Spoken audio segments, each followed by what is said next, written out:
Hello, welcome back to Math Time with Professor Prime, and I'm your host as always, Professor Prime. And today we're going to talk about math and Sifu. It should be fun, or at least I hope so. In any case, Sifu is a 3D beat 'em up with the style and spirit of a 2D one, at least to me. With that in mind, I'm gonna probably steer clear of the story, so you don't have to really worry about spoilers for the most part. I'll probably talk about the basic setup, and that's pretty much it. But if you want to play it safe, fair enough.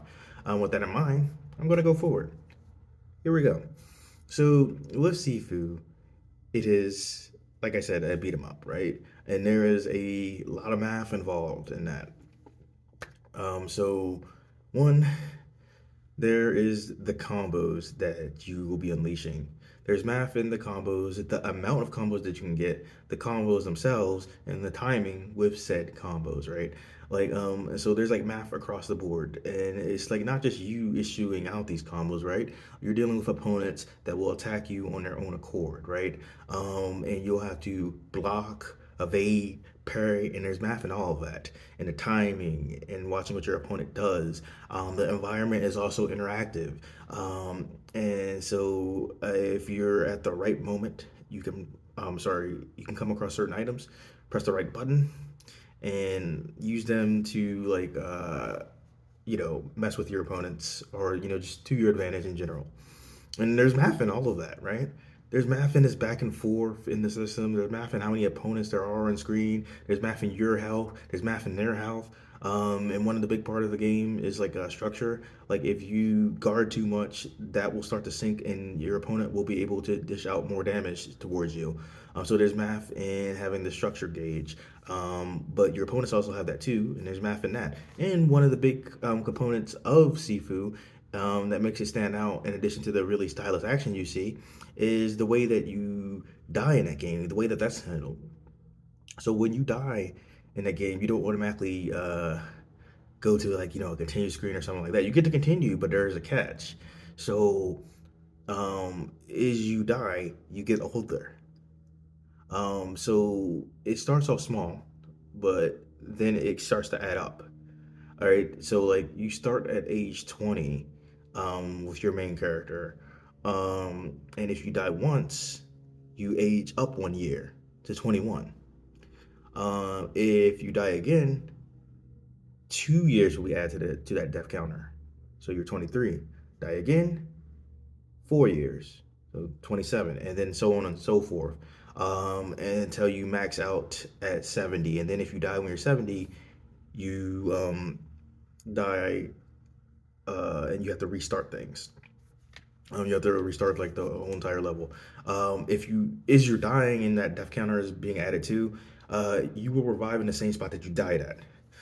So when you're going through the levels, um, there's something to consider with that, right?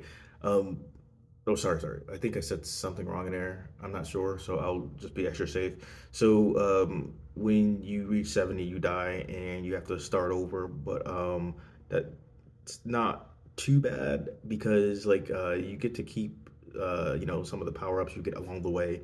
But there's some things that aren't necessarily permanently added, at least right away, and we'll get into that. But the big thing is you're going throughout the levels, you want to be careful with how many times you die, because as you go forward, you'll find that you're not going to be able to progress and finish the game, and you'll have to start again, like at first level. But it's not too bad. So overall, right, there are five levels to Sifu.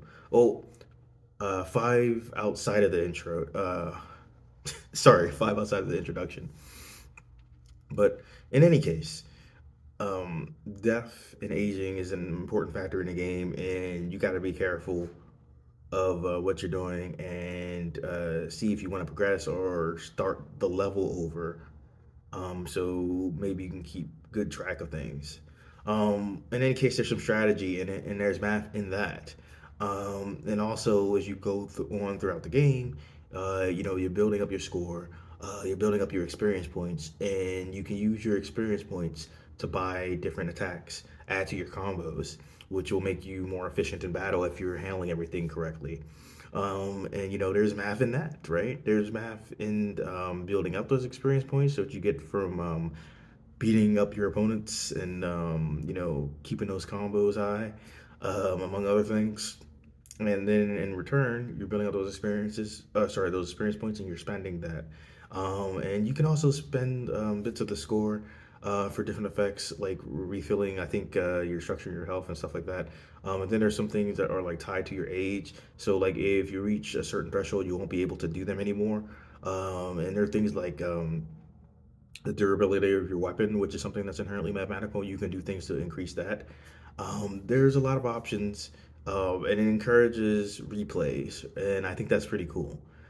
So, all in all, there's a lot of math in the gameplay, which is really the focal point of the whole thing, right? And then there's math in the way things are animated and the fluidity that comes with that. There's math in the programming in general and building up those levels and populating them with different opponents with different techniques. Um, and then there's, math in the weapons and populating the different levels with those. And there's just math across the board, marketing, budgeting, how well the game did. Again, math across the board. And I think that's pretty cool.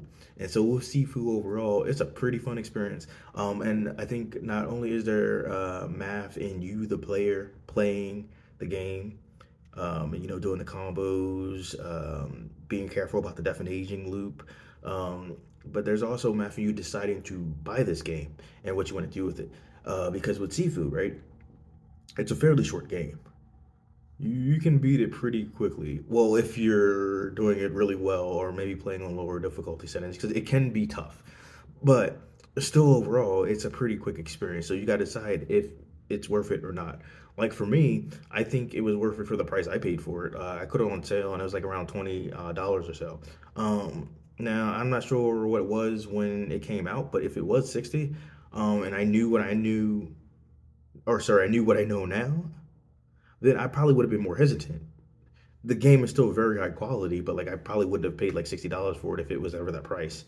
But that's like that for me and a lot of other games. For some people, it might be different. Either way, you're using math to make a decision, right? You're like, hey, well, how much is this game, and how many hours am I going to get out of it? So you're considering time, you're considering money, and I will say though it is quite replayable. So you're considering things like that too. All in all, it is very mathematical, and there's just so many things that you could talk about in addition to the things that I talked about. And yeah, so Sifu, it's an awesome game. If you haven't played it, I do recommend it, especially if you like beat 'em ups. But I'll see you in the next one. Professor Prime out.